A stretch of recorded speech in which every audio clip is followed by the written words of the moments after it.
제목을 가지고 치유의 시작이라는 제목으로 함께 말씀 나누겠습니다. 우리는 중요한 인생이 될 수도 있고 중요하지 않은 인생이 될 수도 있습니다. 중요한 인생은 뭐냐? 중요한 것을 중요하게 다룰 수 있는 사람이죠. 우리가 서러운 인생으로 늘 살 수도 있고 또 그 서로를 넘어서서 본론 인생, 이 본론 인생을 살 수도 있는 겁니다. 우리가 집에서 가정에서 살림을 하지만 내가 빨래하고 설거지하고 뭐 이런 사람이다 라고 생각할 수도 있습니다. 하지만 살림은요, 가정 전체를 살리는 거예요. 거기서 의미를 부여하고 남자든 여자든 밖에 나가서 일을 하고 돈 벌어 오는 것에 의미를 부여해주는 것이 살림입니다. 이거 얼마나 중요한 일이에요. 그게 없으니까 가정이 있어야 될 이유를 모르고 집에 들어가야 될 이유를 모르고 어디서 자든지 뭘 먹든지 관계없는 인생이 되어버리는 거예요. 그러니까 이게 이렇게 중요한 인생이다. 그 의미를 발견하고 본론 인생이 될 수도 있고 그냥 똑같은 일을 하는데 맨날 굴러가는 인생을 살 수 있는 것이죠. 우리가 하나님이 우리 인생에 원하시는 것이 무엇이냐라는 것을 발견하고 그걸 향해 가는 거예요. 우리 처갓집에 갔더니만 조카가 오늘 와 있는데 은행에서 일을 하는데 같이 얘기 쭉 하다가 너는 은행원이 아니고 살리는 사람이다 라는 얘기 있어요. 살리는 사람이에요. 하나님의 계획 속에서 살리는 사람이에요. 그냥 내가 은행 가갖고 돈 맡긴 사람 돈 받아오고 맡겨놓고 보관하고 그 서류 처리해주고 이런 사람이 아니고 나는 살리는 사람이에요. 그렇게 되어져야 인생 전체에 내가 뭘 하며 어떤 일을 하고 있으며 이 일이 어떤 의미인지 발견되어지는 것이죠. 그죠? 그래서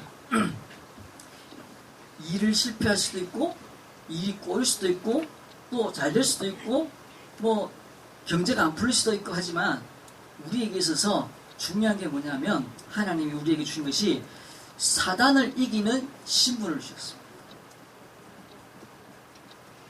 사단을 이기는 신분, 흑암을 꺾는 신분을 주신 거예요. 또 사단을 꺾을 수 있는 꺾는 권세를 주신 것이죠. 또 세 번째는 뭐냐? 오늘 본문의 제일 마지막 이 시는 그리스도인 것을 아무에게도 이르지 말라. 왜 그러냐?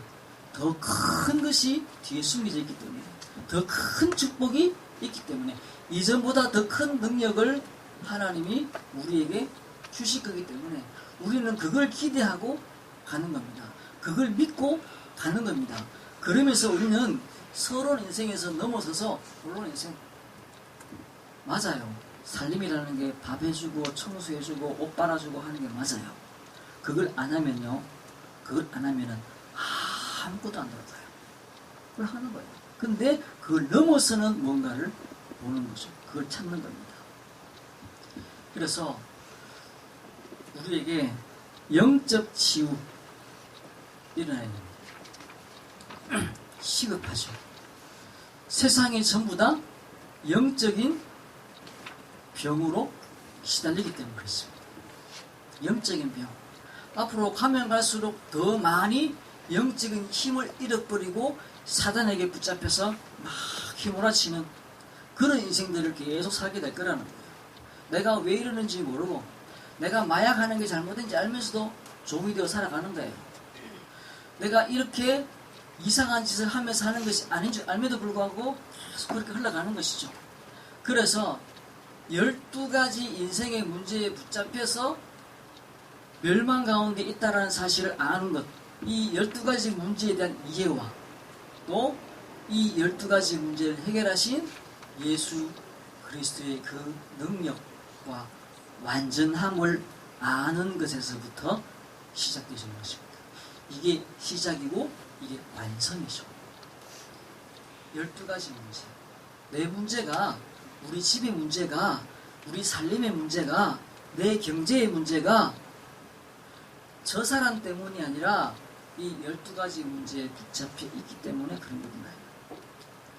내 중심으로 살고 육신 중심으로 살고 성공 중심으로 살아가고 있는 이 인생 때문에 그런 것이고, 우상과 미신과 역술에 붙잡히는 문화에 빠져 있는 것이고, 불신자 예수까지 상태에 빠져 있는 것이기 때문에 오는 문제라는 것이죠. 이거 해결할 수 있는 방법은 오직 예수 그리스도의 능력밖에 없다. 이 이름의 비밀밖에 없다라는 겁니다. 그리고 나면요, 마음의 병, 계속 불안해요. 이유 없는 불안이 우리를 계속 덮칩니다. 하나님을 떠났기 때문에 불안할 수밖에 없고, 하나님을 떠났기 때문에 외로울 수밖에 없어요. 제가 어느 그 보험하는 그 청년한테 그런 얘기 했어요. 사람을 만나거든? 두려움과 외로움이라는 두 단어를 가지고 그 사람 쳐다봐라. 거기에 다 빠져 있을 것이다. 네가 앞으로 만나는 모든 사람들을 불안과 외로움이라는 두 단어로 쳐다봐라. 그런 인생을 할 것이다. 그랬어요. 다 그래요. 불안과 외로움에 다 빠져 있습니다. 외로워서 개 키우고, 외로워서 사람 찾아다니고, 외로워서 계속 움직입니다. 그리고 세 번째, 뭐죠? 생각에 병이 오는 거예요. 틀린 생각하고 있기 때문에, 안 맞는 생각을 하고 있기 때문에 끊임없이 마음에 상처가 일어나는 겁니다. 틀린 생각. 그 틀린 생각 때문에 하나님은 사람을 도구로 주신 적이 없고 서로 섬기고 돌보기 위해서 하나님 주셨는데, 그리고 모든 만물들은 정복하고 다스리라고 하나님 주셨는데, 그 정복해야 될 대상을 섬기고 있고 그걸 사랑하고 있으니까, 그러니까 틀린 생각 속에 빠질 수밖에 없는 것이죠. 왜 내가 사람을 섬겨야 되고 내가 왜 사람을 살려야 되지? 라는 이유가 없는 거예요. 이유가 없으니까 당연히 사람 이용해 먹고 훔쳐 먹고 뭐 그러고 있는 것이죠. 틀린 생각. 그 생각의 출발 자체가 틀렸기 때문에 그럴 수밖에 없는 겁니다. 지금 사람들이 뭐 원숭이가 진화돼 갖고 사람이 됐다 이런 생각을 하는 사람은 그걸 뭐 구체적으로 생각하는 사람 아무도 없어요. 없지만 깊숙한 곳에 그런 것이 들어가 있는 거죠. 그러니까 무시할 수밖에 없고 도구될 수밖에 없는 겁니다. 그래서 우리가 진짜 영적인 병, 하나님이 우리 인생 하나하나를 만드셨고 창조하셨고 중요하게 보시는구나. 여기서부터 시작되지 않으면 마음의 병 올 수밖에 없고 생각의 병 올 수밖에 없습니다. 올 수밖에 없는 것이죠. 그렇죠? 그래서 우리가 진짜 말씀을 가지고 묵상합니다. 읽고 듣고 읽고 적고. 우리가 외국에 그 캠프를 나가면, 전도를 나가면 말이 안 통하잖아요. 말이 안 통하는데 성경 구절을 가지고 들고 가가지고 그냥 구절만 읽게 만드는데 거기에 감동하고 눈물 흘리고 회개하는 사람들이 있어요. 우리는 그냥 가서 읽기만 했는데 이 사람이 왜 울까 우리는 모르는 것이 도대체 무슨 사연이 있길래 이 성경 구절 하나에 울게 되고 사람이 감동하게 되는 걸까. 모르지만 이 성경 구절이 그 사람 속에 감동이 되는 것이죠. 말 한마디도 안 통하는데. 그 내비게이터에서 보면요, 쭉 사람들이 모여가지고 한 사람이 자기의 어떤 고민이나 이야기 쭉 하면은 앞에 있는 그 준비된 패널들이 일어나서 그 사람 문제와 맞는 성경 구절만 이야기를 해줘요. 그걸 갖다가 뭐 이렇고 저렇고 상담을 안 해주고 안 하고 그냥 일어서가지고 이 사람이 이렇게 이야기하고 있는 그 고민이나 문제에 대해서 성경 구절을 이렇게 해줘요. 또 옆에서 일어나고 그게 성경 구절을 얘기해줘요. 그러는데 그게 답이 되죠. 그게 역사가 일어나요. 그러니까 사람의 말이 아니라 하나님의 말씀이 지휘하세요.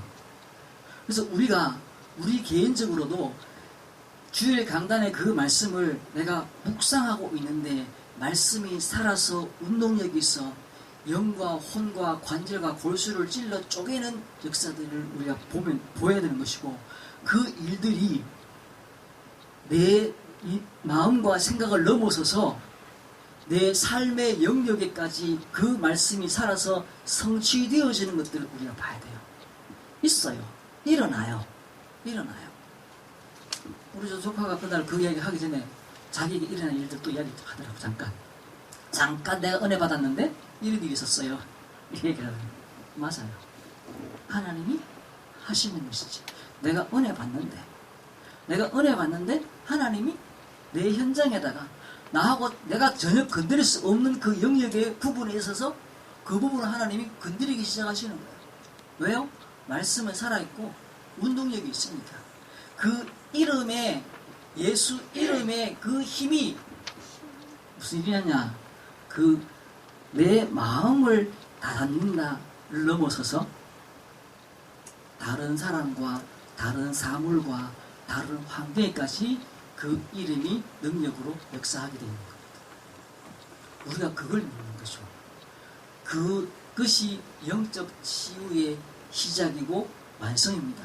그리고 나면 우리의 마음도 치유되지고 생각도 치유되져요. 때로는 너무 생각이 휘어져 있어서 그 생각부터 먼저 치유해야 될 때가 있어요. 말씀이 안 돼가니까. 네가 지금 틀린 생각하고 있지 않냐? 네가 지금 틀린 마음을 가지고 있지 않냐? 네가 지금 틀린 상처 속에 붙잡혀서 그거 가지고 생각하고 골똘하고 있지 않냐? 그거부터 고쳐야 될 때도 있어요. 근데 중요한 건 뭐냐? 그 넘어서서 그 영혼에 하나님이 작업하시는 것들을 우리가 봐야 되는 것이죠. 어제 우리 형준이가 이제 3학년이잖아요. 그래서 이제 그 물리치료학과에다가 원서를 내놨어요. 한 6개 내놨는데, 이제 어제 어디 나갔다 와가지고는 저녁에 가고 이야기를 하면서 많은 사람이 물리치료를 하지만 진짜 네 몸을 치료하고 많은 사람들이 아픈 부분들을 한번 들여다보면서 치료를 해봐라. 그리고 그러면서 이제 걸음에 대한 이야기를 했어요. 바른 걸음. 거의 대부분 40년 50년 오면 틀린 자세에서 병이 온다. 자세가 틀린지 모르는 거예요. 그걸 갖다가 30년 40년 계속 그래 다니니까. 그러니까 바른 걸음에 대한 그 이야기 딱 하고 나니까 마루에서 왔다 갔다 걸음 그건 연습하고 있더라고요. 그러고는 이야기를 했는데 이 걸음만 제대로 걸어도 걸음을 제대로 못 걸으니까 모든 부분에 문제가 오고 내장까지도 문제가 오고 병이 와요. 그런데 더 깊숙이 들어가면요, 왜 이 사람이 이렇게 자세를 잡고 있냐라는 걸 듣다 보면은 마음과 생각에 문제가 와 있어요. 사람이 요즘 그 영상에 보니까 이 몸 이렇게 뇌에서부터 밑으로 쭉 내려가는 척추가 있잖아요. 척추 안에 척수가 있어요. 그 척수 신경을 또 연구하는 사람들이 있더라고요. 그 척수가 뭐냐면은 이 물인데 척수는 물이에요. 그래서 이게 이제 척추 꼬리뼈까지 내려왔다가 올라가면서 밤이 되면은 이 머리 위를 청소를 합니다. 그리고 그 척수의 신경들이 뭐냐면은 우리 내장 장기들의 신경을 줘가지고 이렇게 소화도 시키고 모든 이 앞에 있는 장기들 신경을 연결하는 거예요. 신경을 연결하는 건데 이게 스트레스를 받으면 어떻게 되시냐? 이 척추에서 내려가는 이 신경을 꽉 잡아버린대요. 그러니까 우리가 스트레스라는 것이 술, 담배, 설탕, 밀가루 스트레스래요. 근데 이 스트레스를 받았을 때 또 술 먹고 담배 피고 설탕 먹고 이러면 더 많이, 그러면서 오면은 무슨 일이 하냐면은 이 관을 딱 잡아버리는 거예요. 딱 잡아버리는 거예요. 그러니까 소화도 안 되고 안 된다는 거예요. 그러니까 우리가 생각으로 스트레스가 왔는데 실제로 몸에 영향이 온다는 거예요. 그리고 우리가 이렇게 긴장을 해갖고 딱 있으면요, 우리 자세가 또 굳어진다는 거예요. 그래서 같이 이야기를 하면서 걸음걸이 하나만 봐도 이 사람이 어떤 마음이고 어떤 생각이고라는 걸 알 수 있을 만큼 우리가 연구하고 그게 과연 될 거냐 싶지만 됩니다. 영적인 부분을 우리가 먼저 알고 있기 때문에요. 돼서요. 그러니까 그래야 유일성이 나오는 거잖아요. 우리가 마음과 생각이 영적인 거하고 전혀 딴 거 같고 우리의 몸에 붙어있는 이 내장 기관들이 전혀 마음과 생각하고 딴 것 같은데 절대 그렇지 않습니다. 만드신 분이 한 분이고 어디서 주워와가지고 몸을 주워와고 하나님이 영을 불어넣으신 것이 아니라 그 육체를 하나님이 만드시고 거기에다가 혼을 불어넣으셨기 때문에 영을 불어넣으셨기 때문에 그건 한 분이 만드셨어요. 사람 과학자들이 의사들이 연구하는 거 보면요, 인간의 몸이 기이할 만큼 신기하대요. 어떻게 이렇게 정교할 수가 있냐는 거예요. 그게 전부 다 영혼을 담을 수 있도록 몸을 만드신 것이죠. 그 마음과 생각까지도 담는 거예요. 우리가 어떻게 우리의 영적인 부분들이 우리 몸에까지 가느냐 합니다. 영향을 줍니다. 그래서 내 마음의 병, 생각의 병, 더 나가서요 육신의 병까지. 사람이 스트레스 받고 긴장하고 하는 모든 부분들이요 마음과 생각에서 나와요. 틀린 생각에서 나와요. 틀린 생각이기 때문에 현장에 부딪히면 틀린 판단이 나오고 틀린 말이 나오고 틀린 표정이 나와요. 그러니까 이상한 결과들이 나올 수밖에 없는 것이죠. 영적 치유 일어나지 않으면 안 되는 겁니다. 두 번째는 뭐냐? 그래서 우리에게 영적 치유를 넘어서서 우리의 모든 육신까지 치유하는 건데 각인 치유입니다. 우리의 각인들이 그리고 뿌리 우리의 체질이 치유될 수 있도록 이 부분은요 육신적인 겁니다. 이 각인 뿌리 체질이라는 것이 영적인 변화만 딱 일어나면은 될 게 아니라 각인 뿌리 체질이라는 것은 그 영적인 역사들이 우리 몸에 새겨지는 거예요. 우리 몸에. 그죠? 그래서 진짜 영적 예수 이름을 가지고 선포를 하면요 발작하는 사람들도 나와요. 앉아갖고 진지하게 복음을 전하고 영접할 단계에 딱 이르렀는데 막 이야기를 딱 하고 영접 이야기를 딱 하는데요. 이 사람 앞에 있던 휴대폰에 띠리리리 휴대폰에 울리더라고요. 이 사람이 몇 번 그런 경험을 했는가 봐. 봐요. 또 이렇게 오잖아요. 내가 하는 말이 아니고 그 사람이 가더라고요. 봐요. 또 이렇게 오잖아요. 방해한다는 거예요. 사단이. 나는 처음에 그 사람이 그 말을 하는데 그게 무슨 말인지 몰랐어요. 전화 오는데 왜? 전화 받아라 이렇게 했는데 전화 오는 게 이게 자기한테는 예수라는 것과 영접이라는 것이 내게 들려오기 시작할 땐 항상 뭔가가 방해한다는 거예요. 참 신기하게. 그 자기 이야기예요. 자기 이야기예요. 그래. 전화 받으시라고. 안 받으려고 그러더라고요. 안 받고 이렇게 꺼놓고 집중하려고 하는데 그러니까 그만큼 되니까 이 사람이 아는 것이 영적인 뭔가가 있다는 아는 것이죠. 우리에게 진짜 과거에 붙잡혀 있는 그 각인과 뿌리와 체질들이 우리를 답장하고 있어요. 그래서 우리 교회도 몇 명 왔잖아요. 와가지고 뭐 이야기하는데 계속 옛날 얘기, 중학교 때 이야기. 중학교 때요 어떻게 했는데요 선생님이요 어떻게 해가지고요 뭐 어떻게 이야기를 우리 여기 계시는 집사님들은 웬만하면 다 들었을걸요. 그렇죠? 한 두세 번씩 다 들었어. 각자. 거기에 다 꽂혀가지고 거기에서 못 빠져나오는데 그 옛날 이야기에 꽉 잡혀있는 거죠. 앞으로 한 걸음도 못 나가요. 왜? 여기 딱 잡혀있어요. 그게 자기라고 생각하고 거기에 모든 것이라고 생각하는 것이죠. 빠져나와야 되는 겁니다. 또 거꾸로요. 아무것도 없는데 자기는 대단한 사람이 생각해. 아무것도 없는데 자기가 대단한 사람이었어. 그러니까 아동센터에 있는 애들이나 또 우리 교회도 왔는 그런 애들 보면은 자기를 너 정말 대단해. 너 정말 대단해. 어찌 그렇게 했어? 라고 칭찬해주는 그 상황 속에서밖에 있을 수 없는 사람들이에요. 우리가 그러니까 그렇게 되시니까요. 딱 진짜 상황에 부딪히를 못하는 거예요. 진짜 상황.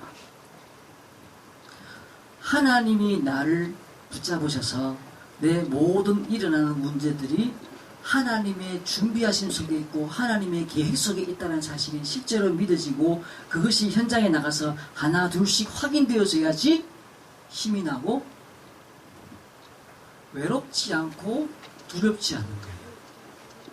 엄마도 아빠도 더 이상 내 인생에 도움을 줄 수 없는 상황들이 가는 것이죠. 또 거꾸로 엄마 아빠가 저 뒤에 있는 주한이가 학교를 갔는데 그 학교에서 어떤 친구를 만나며 어떤 선생님을 만나는지 어떻게 합니까? 모르는 것이. 그것도 뭘 보는 것이죠? 이 아이에게 향한 하나님의 계획이 이 아이를 완전히 지킬 것이라는 사실을 믿는 믿음에서 나오는 것이죠. 안 그러면요, 아가 군대 갔는데도 그 군대 부대 앞에 엄마가 자취하러 가더라고. 집 얻어 가가지고 그 가갖고 앞에 가갖고 살림 이렇게 살더라고.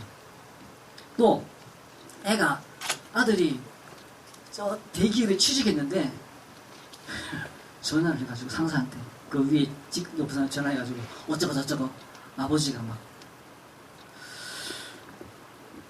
모든 게 불안하니까 모든 게 불안하니까 내가 지금 하나님이 주시는 그 축복과 계획 속에 내가 있고 그래서 나의 자존감이 자존심이 자부심이 하나님으로부터 나와지지 않으면 나는 계속 무너지는 거예요. 계속 무너지는 거예요.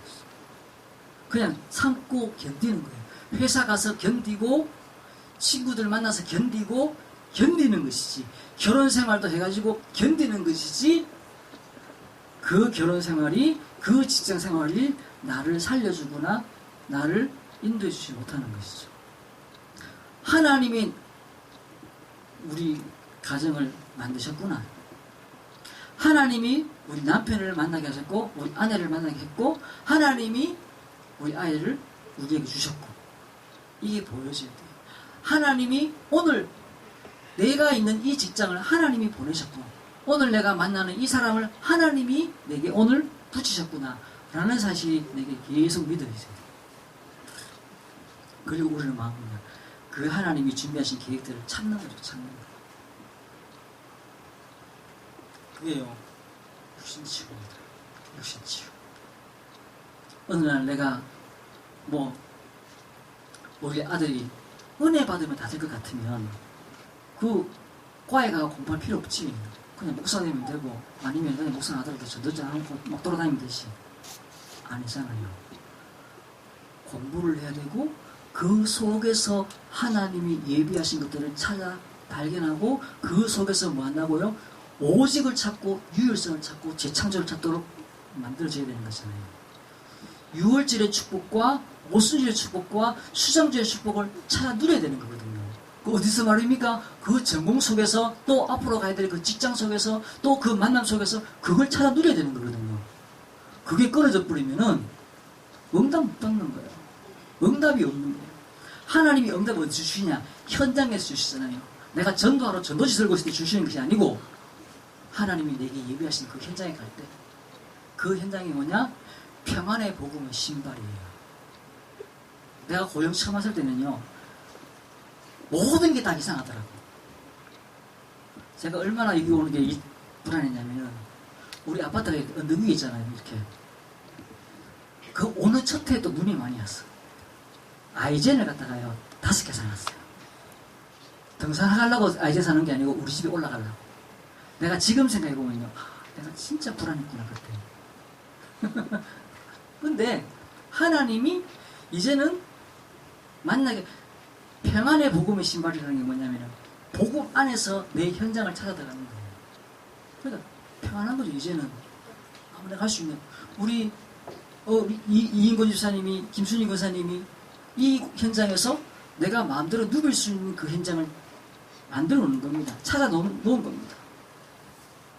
그리고는 복음 전할 수 있는 필드를 찾는 거잖아요. 우리 아이들에게 오직과 유일과 재창조의 축복들이 그 시간표 속에서 나와져야 되고 우리 인생 전체를 통해서 오직과 유일과 재창조의 축복이 나와져야지 6월절의 응답과 오순절의 응답과 수정절의 응답들을 누릴 수가 있는 겁니다. 이게 이 속에 뿌리 내지 않고 각인되지 않고 체질되지 않으면 안 되는 거예요. 그냥 이렇게 얹혀서가 안 되는 것이죠. 그게 파고 들어가야 되는 것이죠. 그래서 현장 속으로 파고 들어가야 됩니다. 그죠? 그래서 우리가 집중해요. 집중. 이 응답의 시작은 복음의 집중. 그래서 집중이라는 단어가 굉장히 중요합니다. 사람들은 누구나 집중하려고 하고 집중할 때 행복해집니다. 내가 진짜 재밌게 봤대. 그 말은 뭐냐면은 거기에 내가 몰입돼 있었고 집중돼 있었다 이 말입니다. 내가 영화 진짜 재밌을 것 같다 이 말은 그 한 시간이 그 한 시간 반 100분 정도가 10분 지나가다 샥 지나갔다란 말이에요. 무슨 말이냐? 내가 그 영화에 몰입되고 훅 빠졌어 이 말입니다.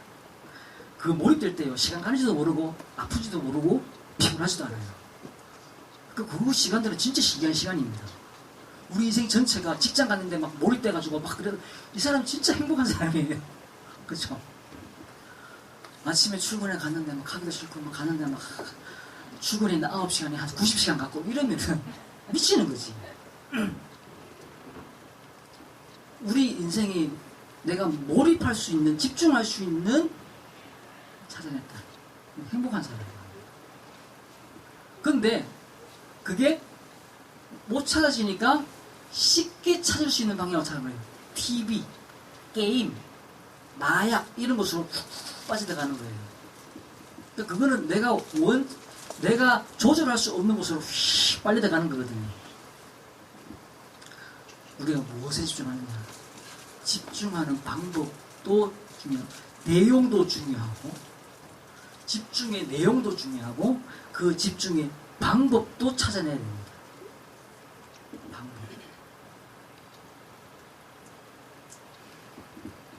그래서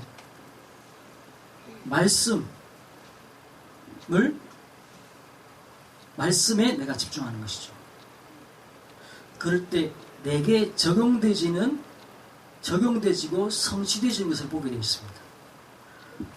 그래서 이 말씀을 내가 각인 뿌리 체질로 만드는데 이 말씀을 어떻게 하느냐? 어떻게 하느냐?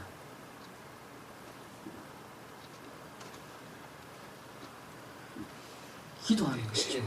기도하는데 내가 배가 심하게 고프면요. 용호사님이 그런 얘기 하셨어요. 기도원에 금식 기도하러 갔더니만 라면이 그렇게 땡기고 그래서 하루 빨리 끝내고 라면을 그렇게 먹었더니 배가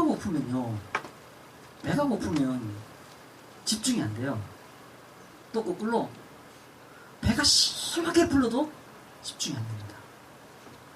그러니까 말씀에 집중할 수 있는 상태를 내가 찾아내야 되는 것이죠. 찾아내야 됩니다.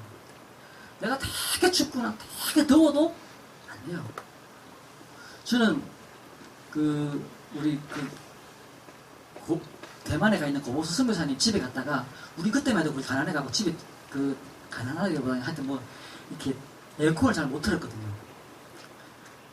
그냥 견디는 거지. 에어컨 사다 놓고 벽에 붙여놓기만 하고 버티면 그럴 때가 있었는데 그 선교사님 집에 갔더니만 쉽게 지형편이나 내형편이 비슷한데 쉽게 틀더라고요. 그러면서 하는 이야기 있었어요.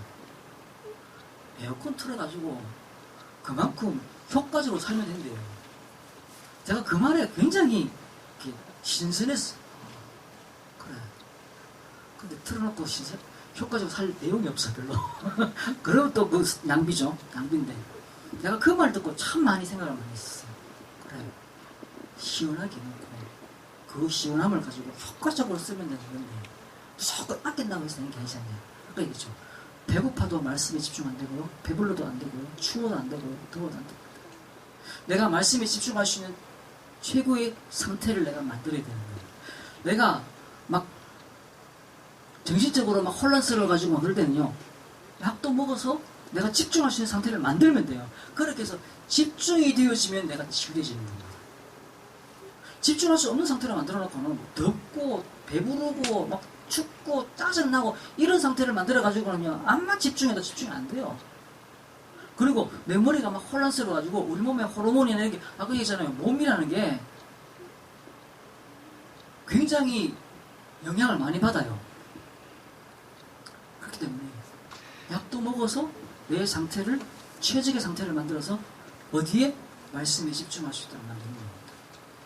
그렇다고 해서 마약 먹어가지고 우리가 집중하는 건 아니잖아요. 그래서 꼭 그렇게 해서 뭐 하는 거냐? 결국 기도 속에 들어가는 거예요. 집중하는 거예요. 기도 속에. 그렇게 해서 어디로 가냐? 24시 기도 속에 갈 수 있도록. 마가복음 3장 14절에 예수님이 제자를 불러가지고 함께 있게 하시고 함께의 비밀입니다. 함께. 시편 3편 1절 6절 푸른 초장에 쉴만한 물가로 인도하시는 거다. 사망의 음침한 골짜기가 다윗의 실제 현장이잖아요. 그런데 다윗이 얼마나 집중되어졌든지 푸른 초장이라고 느껴질 만큼 집중되어 있었어요. 그걸 누렸던 것이죠. 그걸 누렸습니다. 얼마 전에 김승희 여사님이 그 카톡방에다 그걸 올렸었어요. 문제가 있더라도 하나님께 바짝 엎드리면 그 바짝 엎드리면 그렇죠. 권사님이 표현하는 방식이에요. 내 표현 방식은 아니고 권사님 표현 방식이에요. 바짝 엎드리면 그죠? 그 권사님이 하는 어떤 뭔가 기도의 방식이겠죠. 실제로 있잖아요. 오시면 이 엎드려 있어요. 나는 여기 앉아 있는데 바짝 엎드리면 그게 내가 하나님 그 순간은 푸른 초장이 나오는 푸른 초장이. 그게 집중입니다. 마태복음 28장 30절 땅 끝까지 그래서 모든 족속을 제자 삼아라 그랬어요. 그러면 내가 함께 하겠다. 함께 그 함께 속에 들어가는 것이죠. 그래서 우리의 삶의 모든 현장에 이 비밀이 흘러 들어갈 수 있도록. 그래서 우리가 하고 있는 산업 현장에 이 함께의 비밀이 흘러 들어갈 수 있도록. 내가 가지고 있는 이 기능에 함께의 비밀이 흘러 들어갈 수 있도록 그렇게 해서 누리는 겁니다. 그 속으로. 그 유일성의 비밀을 누리는 것이죠. 말씀드리겠습니다. 우리 사람의 뇌는 항상 새로운 정보를 받아들일 준비가 되어 있답니다. 피곤하지 않다면. 그래서 주한이 같은 뇌는요, 계속 새로운 걸 막 받아들이는 뇌예요, 지금. 모든 게 막 새로운 것만 보면 막 쫓아가는 그런 나이예요. 저희 계속 성장하는 나이인 거죠. 그러면, 나이 든 사람은, 이제, 안 그렇죠. 근데, 그럴 순간이 있어요. 언제냐면은, 잘 자고 일어났을 때. 잘 자고 일어났을 때, 그 우리의 뇌 상태는 또 뭔가 새로운 것을 받아들이는 준비를 하고 있어요. 우리의 뇌가 얼마나 새로운 걸 받아들이면 좋아하냐면요. 어떤 심각한 충격을 딱 받잖아요. 심각한 충격을 딱 받으면 사람이 멍해지면서 외부 정보를 차단합니다. 그리고 실제로 어디 집에 틀에 박혀갖고 안 나오고 이런 사람들이 생깁니다. 이래 되잖아요. 이게 이제 외부 정보를 차단하는 거예요. 그럼 어떻게 되냐면요. 우리 뇌가 다른 정보를 못 받아들이잖아요. 혼자 있으니까. 사람도 안 만나고 혼자 집에 박혀 있으니까. 그러잖아요. 그러면 옛날 생각을 자꾸 끄집어내가지고 새로 생각해요. 왜? 뇌는 계속 움직여야 되기 때문에. 그 움직일 수 있는 도구, 소스가 없으니까 옛날 걸 자꾸 찾아내가지고는 움직여요. 그 뇌는 그러고 있는 거예요. 그럼 우리 뇌는 항상 살아있는 동안 항상 새로운 걸 찾아내고 발견하고 그걸 흡수하려고 계속 움직이고 있어요. 딱 자고 일어났을 때 그렇다라는 거죠. 그럼 그때 뭐 하냐? 말씀 붙잡고 기도하는 겁니다. 제일 좋은 상태. 다시 이야기하지만 꼭 아침이 아니어도 좋습니다. 어쨌든 아침이란 시간은 그렇다라는 거예요. 그래서 그때 하나님께 나가서 나의 인생을 점검하고 오늘 아침에도 제가 여기 아침에 또 창문을 딱 열었는데 아무 소리도 안 들리고 바깥에 바람 소리만 싹 들리는데 아주 기분이 좋더라고요. 그런 상태를 우리가 몇 번의 생각을 보니까 막 일하면 막 시끄럽고 막 그러면 또 시끄러운 데 가고 또 일을 막 하다가 또 막 집에 가고 막 시끄러운 데 하다가 아무도 푹 쓰러져 하고 진짜 내가 조용하게 하나님께 나갈 수 있는 시간, 그때 우리 인생을 점검하고 또 나의 하루를 점검하고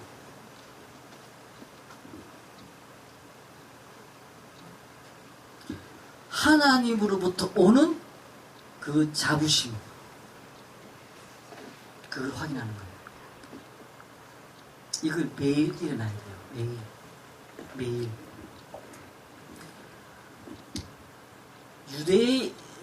유대인들이 생각하는 그 안식의 의미가 여러 가지 있겠지만, 그림을 막 그리다가 화가가 그 붓을 든 상태로 한 걸음 물러서서 그림 전체를 쳐다보는 시간. 이해됩니까? 그림을 그리려고 하면 거기다가 막 색깔도 또 해갖고 막 하고 있잖아요. 그렇게 막 하고 있다가 붓을 놓은 게 아니고 붓을 든 상태에서 한 걸음 물러서서 그림 전체를 보고, 이게 안식이래요. 이해되십니까? 그게 안식이래요.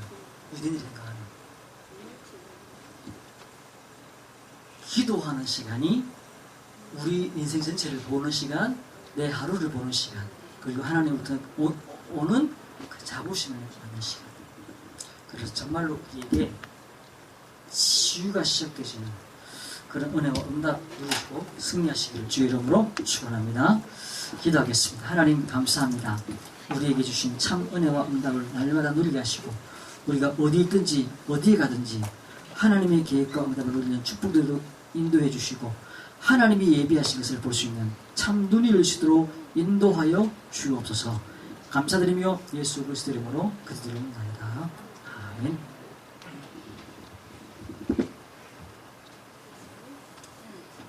교회에서 알려드린 말씀 드리겠습니다.